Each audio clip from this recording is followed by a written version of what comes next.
Assalamualaikum warahmatullahi wabarakatuh.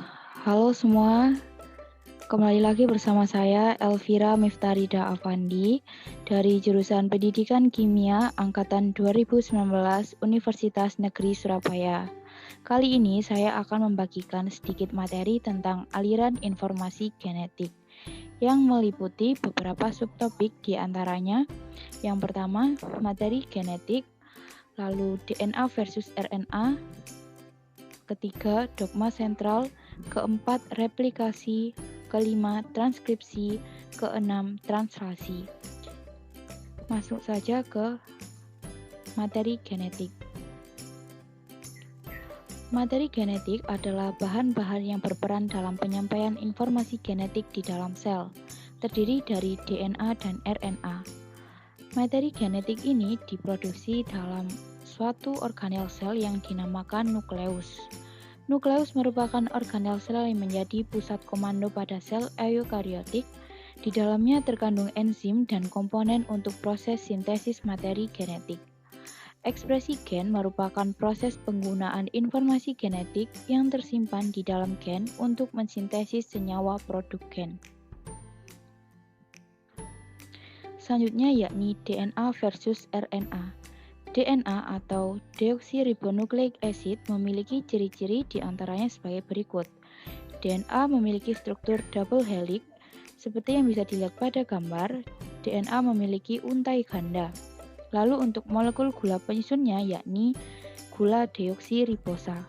Sedangkan untuk basa nitrogennya terdiri dari adenin, guanin, sitosin, dan timin. Sedangkan pada RNA atau ribonucleic acid memiliki ciri-ciri yakni struktur single helix atau hanya satu untai. Lalu untuk molekul gula penyusunnya yakni gula ribosa, dan untuk basa nitrogennya terdiri dari adenin, guanin, sitosin, dan urasil. Selanjutnya yakni dogma sentral. Proses penyimpanan dan pemindahan informasi genetik dinyatakan dalam suatu dalil yang disebut dogma sentral, yang ditemukan oleh Francis Crick dan Georg Gamow pada tahun 1957. Prinsip dogma sentral bahwa DNA menjadi penentu jenis RNA yang selanjutnya akan diterjemahkan menjadi suatu protein. Dogma sentral adalah proses ekspresi gen yang mengikuti tahapan-tahapan dalam informasi genetik yang terdiri dari 3 tahap, yaitu replikasi, transkripsi, dan translasi. Untuk secara garis besar, transkripsi di sini mempunyai skema DNA diubah menjadi mRNA.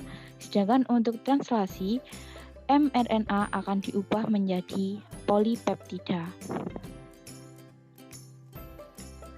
Selanjutnya yakni replikasi. Sebelumnya, coba kalian amati gambar pada slide ini. Replikasi adalah proses menyalin secara utuh dua untai DNA menjadi dua untai yang baru. Tahap replikasi dilakukan untuk memasok DNA pada setiap organisme.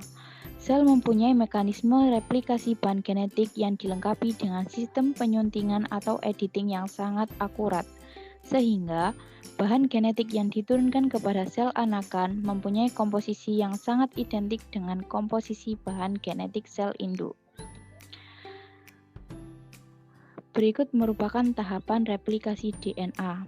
Yang pertama, helix ganda DNA dibuka menjadi dua untai tunggal oleh enzim helikase dengan bantuan topoisomerase yang mengurangi tegangan untai DNA.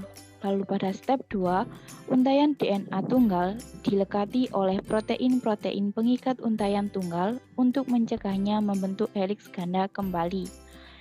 Yang ketiga, primase membentuk oligonukleotida RNA yang disebut primer. Dan yang keempat, molekul DNA polimerase melekat pada seuntai tunggal DNA dan bergerak sepanjang untai tersebut memperpanjang primer, membentuk untaian tunggal DNA baru yang disebut dengan leading strand dan lagging strand.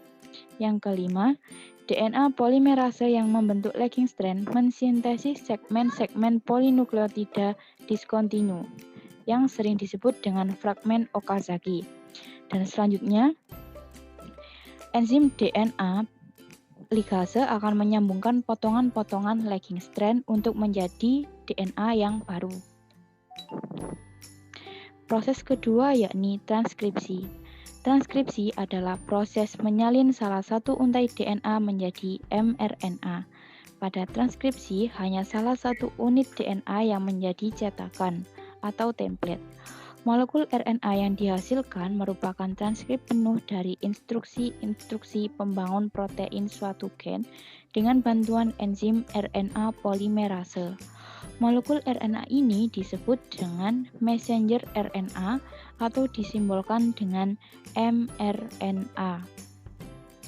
Berikut merupakan tahapan dari proses transkripsi ada 3, yakni tahap pertama yaitu inisiasi atau tahap awal, tahap kedua elongasi atau tahap pemanjangan, tahap ketiga terminasi atau tahap akhir.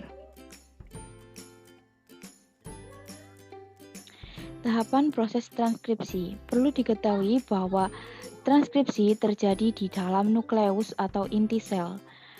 Pada proses inisiasi memiliki ciri-ciri. Yang pertama, adanya enzim RNA polimerase. Lalu, terdapat promotor. RNA polimerase terikat pada untai DNA. Dan RNA polimerase akan membuka untaian DNA, seperti yang dapat dilihat pada gambar di samping.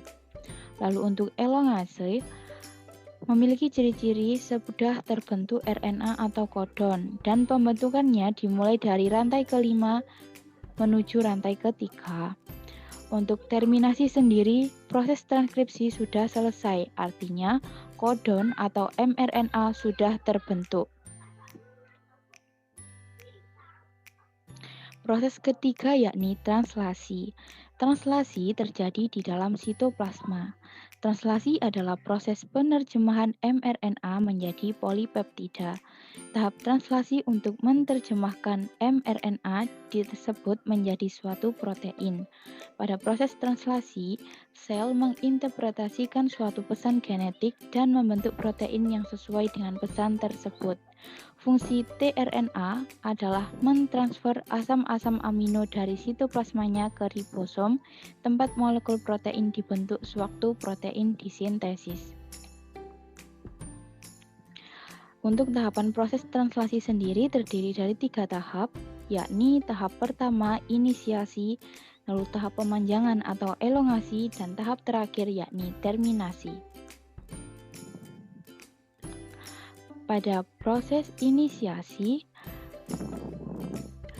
ribosom merakit di sekitar mRNA untuk dibaca dan tRNA pertama yang membawa asam amino yakni metionin dengan simbol AUG.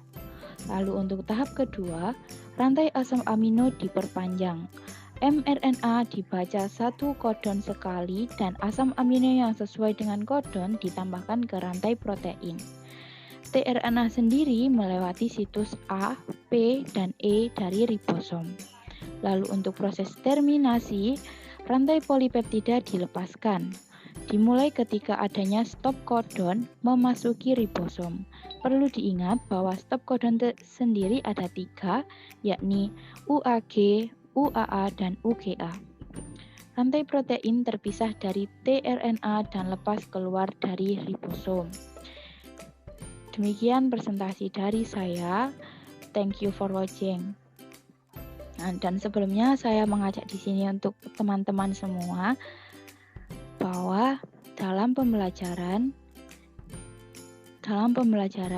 kita tidak boleh merasa takut akan salah karena seperti yang kalian lihat pada quote slide ini yang berbunyi, "The only man who never makes mistake is the man who never does anything." Oke, mungkin hanya itu dari saya. Kurang lebihnya saya mohon maaf. Wassalamualaikum warahmatullahi wabarakatuh.